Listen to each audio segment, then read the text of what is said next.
Friends, this is Dr. Alok Padal from Mission Health Homeopathy.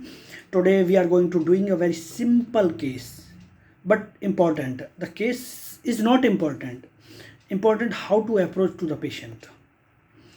तो हम इस case के थ्रू एक इम्पॉर्टेंट रूब्रिक की बात करने वाले हैं जो बहुत एप्लीकेबल है, बट हम कब यूज़ करेंगे उस रूब्रिक को। तो चलिए देखते हैं केस क्या था। एक छोटा सा केस था।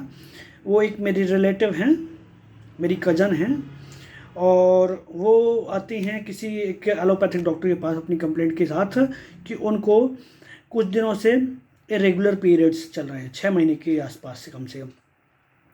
तो उनने किसी एक गायनेकोलॉजिस्ट को कंसल्ट किया। तो गायनेकोलॉजिस्ट ने उनको एक यूएसजी के लिए एडवाइस किया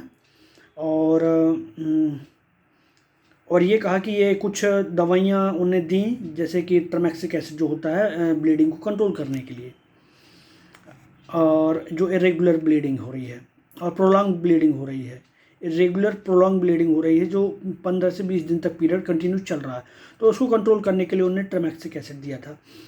तो वो एलोपैथ से डॉक्टर से कंसल्ट करने के बाद वो मेरे पास आती हैं और मुझसे सलाह लेती हैं कि क्या करना चाहिए। तो मैंने कहा कि उनने क्या बोला उनने कि ये दवाइयाँ दी हैं, इससे नहीं होता तो फिर एक सोनोग्राफी कराएंगे। मैंने कहा ठीक है। तो मैंने कहा कि इसको पीरियड के रेगुलरिटीज़ की वजह से क्या प्रॉब्लम हो रही है। बोला कुछ नहीं। और मैंने कहा कि कुछ नहीं हो रहा तो फिर क्या दिक्कत क्या है, क्यों दिखाना था डॉक्टर को। फिर बोला कि ये ब्लीडिंग हो रही है। तो मैंने कहा कि दिखा दूँ। फिर भी वो थोड़ा सा हेजिटेट कर रही थी बताने से। फिर थोड़ा सा प्रोब करने के बाद बोली कि बहुत सारे लोग बोलते हैं कि इसमें तरह तरह की बीमारियां हो जाती हैं ऐसे पीरियड से। मैंने कहा किसी को देखा है क्या। बोला देखा नहीं, कई लोगों के मुंह से सुना है कि ये जो है ना अंदर बहुत सारी समस्याएं, जैसे कैंसर वैंसर होता है उसमें ये सब समस्याएं होने लगती हैं, तो इसलिए उसकी चिंता है। मैंने कहा चिंता इतनी क्यों है। बोला कई लोग बोलते हैं ऐसा कि ऐसा हो जाता है, इसलिए मुझे वो टेंशन हो रही है। फिर बोलती है मुझे अपना टेंशन नहीं है इतना, मुझे अपने वो बच्चे की ज़्यादा टेंशन है कि मुझे कुछ हो गया तो फिर उसको कौन देखेगा। बस इतना ही वर्जन था। तो एक छोटे से वर्जन से, छोटे से कैप्शंस के पेशेंट से हमको क्या समझना है, the importance of the present state of the patient.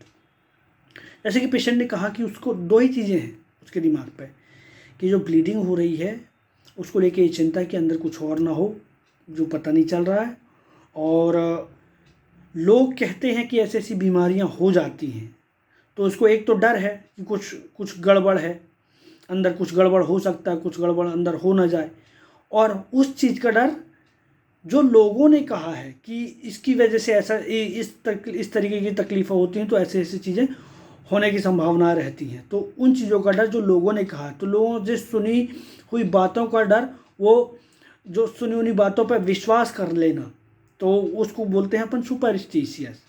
और उन लोगों की सुनी हुई बातों पर बिलीव करके उससे डर पैदा हो जाना, दैट इज़ फियर।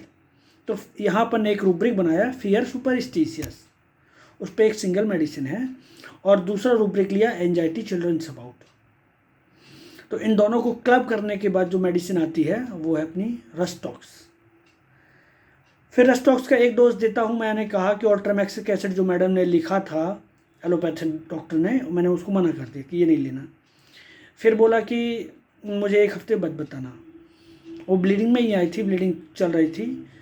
अब उसका 1 हफ्ते बाद फ़ोन आता है कि मेरा ब्लीडिंग स्टॉप हो गया है आपकी उसी दवाई की वजह से, बल्कि मैंने प्लेसिबो दिया था उसको, तो वो एकदम नॉर्मल हो गई। वो अभी 1.5-2 महीने से उसका पीरियड एब्सोल्युटली रेगुलर हो गया। तो important is not, case is not important absolutely कि क्या है, just we have to analyze the patient properly, and we have to understand that what is the important in the case. We have to understand the proper understanding of the rubrics का importance है। यहाँ पर rubric को catch कैसे करना है, फिर बीमारी कुछ क्यों ना हो। अब उस पेशेंट को यूटेराइन फाइब्रॉयड होता, यूटेराइन ट्यूमर होता, कुछ भी होता, तो उसी मेडिसिन से ठीक हो जाता, क्योंकि हमको ट्यूमर ठीक नहीं करना, हमको पेशेंट को ठीक करना है। और पेशेंट का जो परसिस्टेंट प्रिडोमिनेंट स्टेट, जिस स्टेट पे आया था पेशेंट, वही 2 रूब्रिक के साथ आया था, एंजाइटी चिल्ड्रन अबाउट और उसके दिमाग पर जो फियर सुपरस्टिशियस था। तो इतना देने के बाद जोरास्टॉक्स के साथ 30 का एक सिंगल डोज देने के बाद पेशेंट ठीक हो गया। तो ऐसे छोटे छोटे वीडियोस के थ्रू हम पेशेंट की वर्जन्स को समझते चले जाएंगे तो बहुत आसान हो जाएगा, होम्योपैथी बहुत ईजी हो जाएगी। ये वीडियो एक छोटा सा था, आज के लिए बस इतना ही। Thank you.